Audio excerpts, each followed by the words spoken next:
Welcome everybody to wanted to go ahead and welcome everybody to this month's Management Minutes. I'm John Untenner. I'm the IT Director here at ScrogginsGrear, and we're going to do a quick presentation around cybersecurity. There are so many different things we can dive into with cybersecurity, but we'll try to get into some of the highlights and some of the important things that you should be thinking about. The first thing I want to dive into is kind of the statistics around cybersecurity and how much of a threat is it. And so to give you an idea, cyber criminals, they're raking in about $1.5 trillion a year. That's basically their salary of 2019. So it's a very lucrative business to get into. So there are several cyber gangs out there, cyber cities out there. This is their job 24/7. This is what puts food on their tables. And so there is a lot of money in there, and it continues to grow.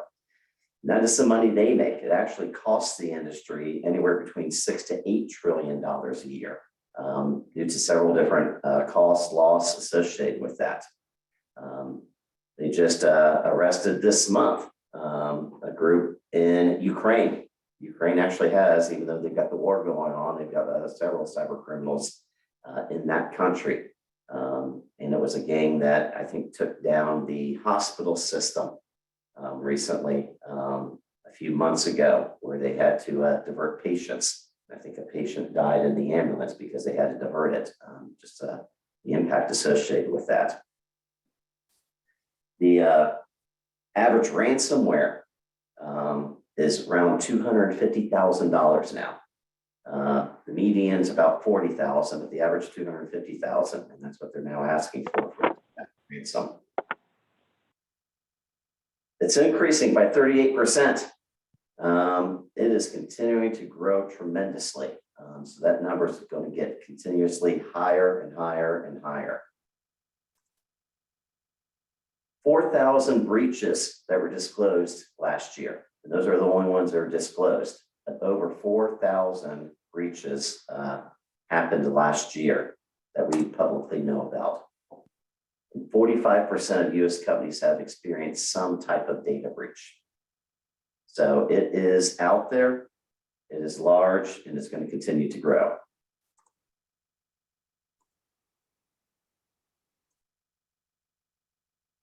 Average cost, $3 million, and that's for a small business.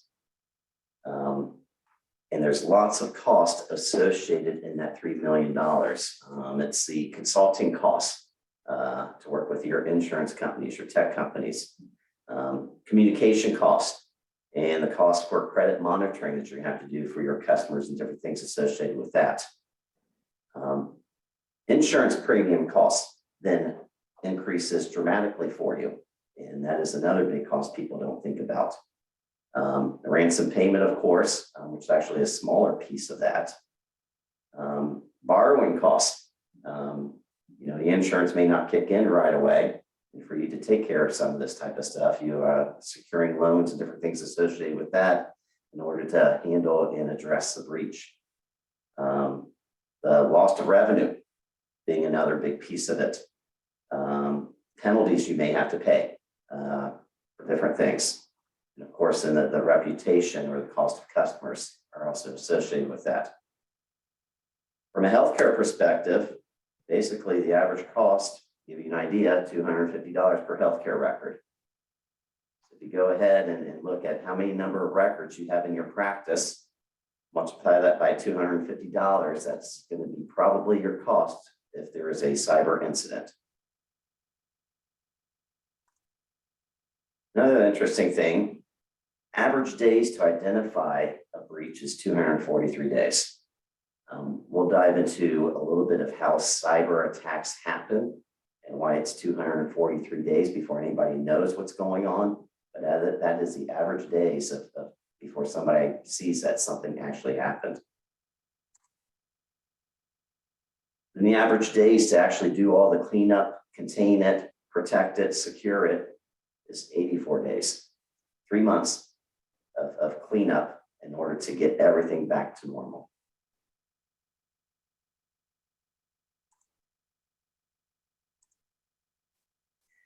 Some people question, well, is it going to affect me? I'm just a small little company. Why are they looking at me? Size does not matter. Small businesses are the target of 43% of all breaches. They're attacking anybody and everybody, small or big. And healthcare data breaches account for about 30%. So healthcare is a large target area because they know the impact that's going to have.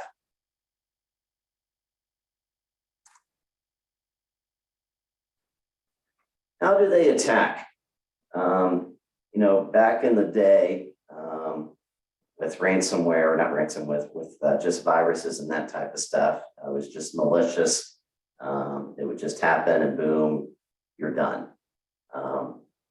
With cybersecurity, these cyber criminals, the cyber gangs, kind of the steps they do is, number one, let's start gathering some information. They'll go ahead and target a company. They'll look, how do we target them? Who are their employees? Who can we pretend to be? How do we go ahead and set it all up? Then they'll go ahead and start their scanning in the process of attacking. That could be a bunch of phish emails going out, scanning any security flaws in the environment, and finding a way to get in. Once they go ahead and gain that access, they usually don't start the attack right away. And that's where that 243 days comes. They'll go ahead and stay in your system, and they will go ahead and try to find, where can I go? What can I access? Oh, I can go ahead and access this area, although I may not have access to this yet. Well, how can I get access to that area and sit around and waiting for that other person to log in, get those credentials and able to get into that area? So they go ahead and they're in people's systems poking around, trying to figure out where everything is, how they can access it, where else they can go, and where the biggest pain is going to be. So that's where they're maintaining that access and doing all of that. Then they'll go ahead and handle the threats. They'll go ahead and do the ransomware. They'll go ahead and collect your records. They'll do several different things without the environment. And then they'll go ahead and once they're done, try to cover their tracks, close out of everything, and then it's too late at that point in time.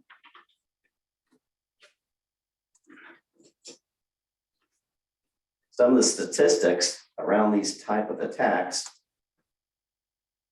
82% of all breaches are usually caused by human error. That's a good thing and a bad thing. Good thing about it is 82% of the breaches can be stopped from a human perspective if they have the proper training and the awareness in there. But it's clicking on that wrong email, going to that wrong website, sharing credentials the wrong way, 82% of them by human error. Most of it's done through phishing emails. Those are those fake emails trying to get users to click on something to download or to share credentials. Handles 90% of most of those security incidences. Emails. To give you an idea of how many emails, 3 billion emails daily. That's not total emails. Those are just phishing emails. There are 3 billion phishing emails sent daily in the world, trying to get phishing information, trying to get into your systems.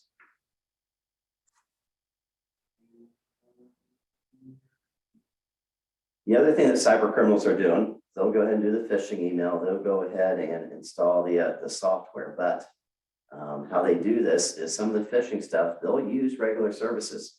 They'll use Microsoft. They'll use Amazon Web. They'll use Google. They'll use Dropbox. They'll go ahead and set up a Dropbox account. They'll go ahead and use legitimate websites. They'll go ahead and use your customer information. So if they go ahead and hack one of your customers' emails, they'll send emails to that customer's website. Therefore, your normal antivirus and other things will not capture it because it is a legitimate email. I have seen things where they'll go ahead and use Dropbox, very legitimate, and they'll go ahead and send you a PDF. and the email system will not necessarily capture it. And then you open up the PDF and there's a link there, a user clicks on it, and now you're hacked. So they try to get in legitimate ways and then have you click other places. They're also focused on installing regular applications, network monitoring tools, things that my IT department uses. Therefore, it is no longer malware. They are using legitimate tools that your operating systems would say are legit in order to monitor and poke around your system. So malware is still very important to have, but note that malware in itself is not going to catch a number of these different things because they are using legitimate trusted applications to go through your system. And then the other thing is they're focusing on cell phones and other personal communication channels to reach their targets. So they'll use your employees' cell phones and try to get login credentials by texting them and doing different things associated with that.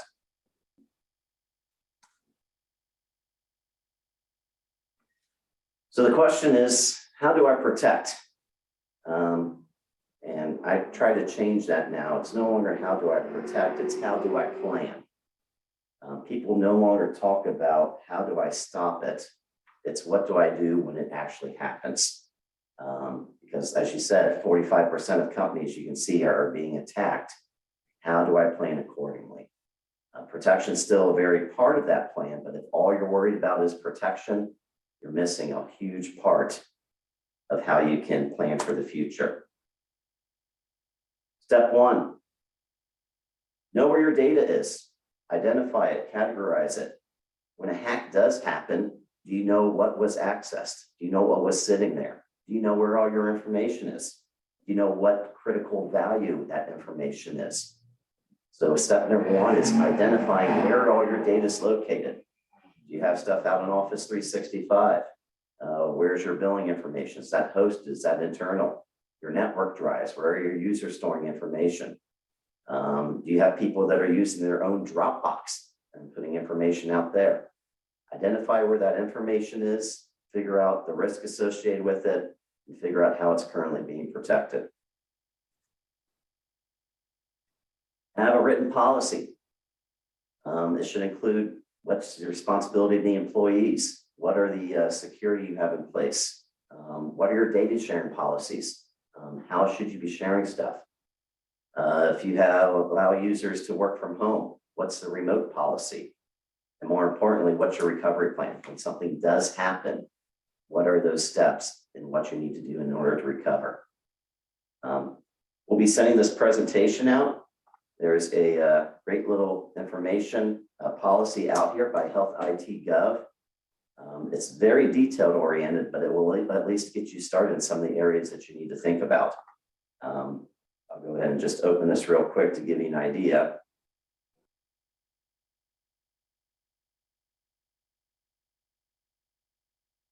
You can see all the different categories that they're associated with, and it's a nice little template that's already pre-built that you can go ahead and customize for your specific areas.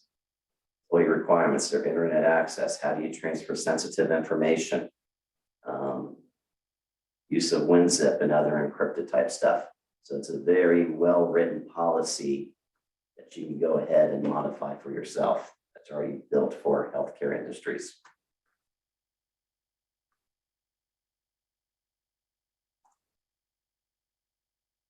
Educate and train your staff. Once again, over 80% of breaches are caused by an issue with an employee, that something got by. And that is one of the most easiest things that you can do is start training your staff and educate them. A well-known product, when we use it here, is called KnowBe4. That goes ahead and it's got training courses that you can require your users to do and monitors that.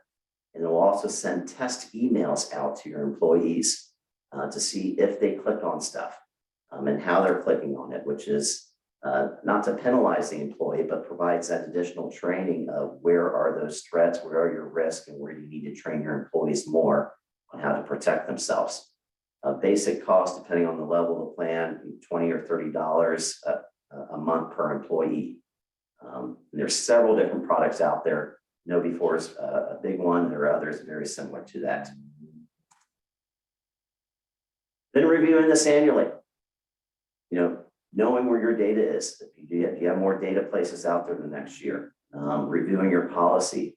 Technology constantly changes. So does your policy covering all that type of stuff? And ensuring that continuous education to your employees. So the big thing is not just protecting yourself, but planning and making sure everything's in place. Where do I start? You got that big policy piece, and that may be a little bit scary to start, but there's some simple things that you can get started on how to protect yourself a little bit better. Some of the easy, low-hanging stuff. Enable dual authentication on everything. More and more applications have that ability. I'm assuming you probably see it already in your billing and practice management systems. But Google has that. With your Google email, you can enable dual authentication, where it'll go ahead and send a PIN or confirmation to your phone. Office 365 has it. I highly recommend it for any of your email system, because that's where the phishing usually attacks first, is getting access to somebody's email. And having that dual authentication in place, they may go ahead and steal that password, but having that second layer of security will stop that actor in place. Another thing is called IP restrictions. So the internet that comes into your building, when it goes out, has one or two IP addresses. It's kind of think of it as an address, a mailing address that's unique to your office. So if you are using a PM system that's hosted, you can usually put an IP restriction on it saying, hey, don't let any of my users log into this unless it's from my office. That may be an issue. You have people working from home that need access to it. But if you have things that your office only has access to, and they should only be accessing it from your office, putting those IP restrictions in place will stop the bad people from other countries and other places accessing it. Some services you can put country restrictions to only allow USA IP addresses to access stuff. The other big thing is starting the education plan. Very easy to do, something to get started. There's lots of tools out there. The KnowBe4 one is out there. And you've got IT vendors out there that can help you with that and actually put a plan in place, training a plan in place, and help you monitor that. And then once again, identifying your data, just knowing where your data is, where it's at, the risk associated with it, and how it's protected.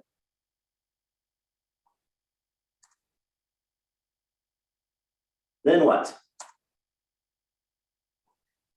Review your email security tools. See what you have out there. Once again, email phishing is a big thing. Do you have the right antivirus in place? Have the malware in place? Do you have the right tools, monitor email to stop those phishing things in track? Looking at your data inventory and start addressing those risk areas.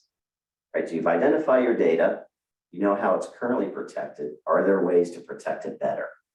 Here's a high risk area. Protection is not very good. What else can we do to protect that?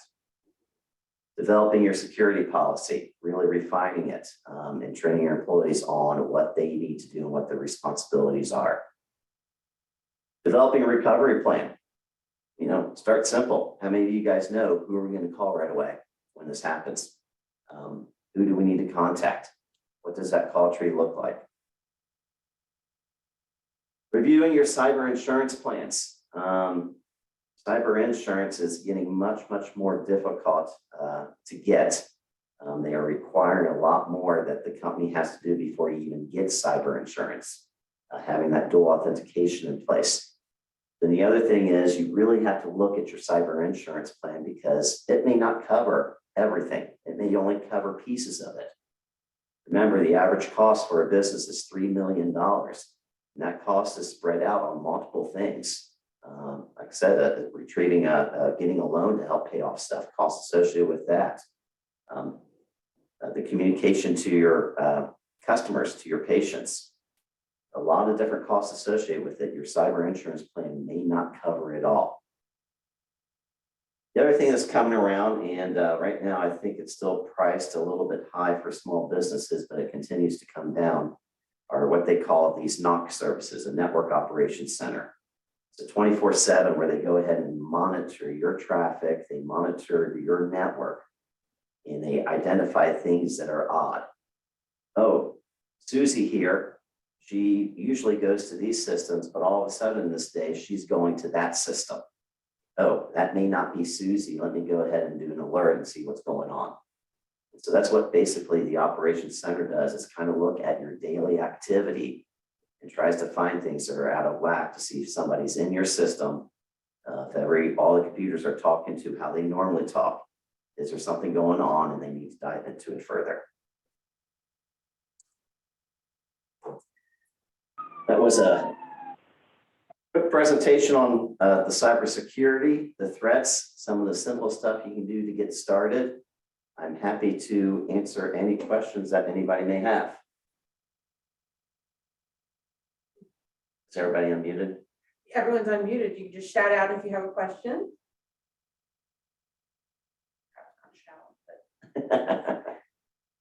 And if not, if anyone has any questions that they think about after this, you can feel free to email John or email connect@ScrogginsGrear. You can email me, Lisa. I'll be sending out the presentation to all of you, and so you'll have that contact information. All right, thank you, everybody, and we will be seeing you next month, and I believe Keith Wilson will be speaking at that point, so hope to see you all then. Thank you, everybody.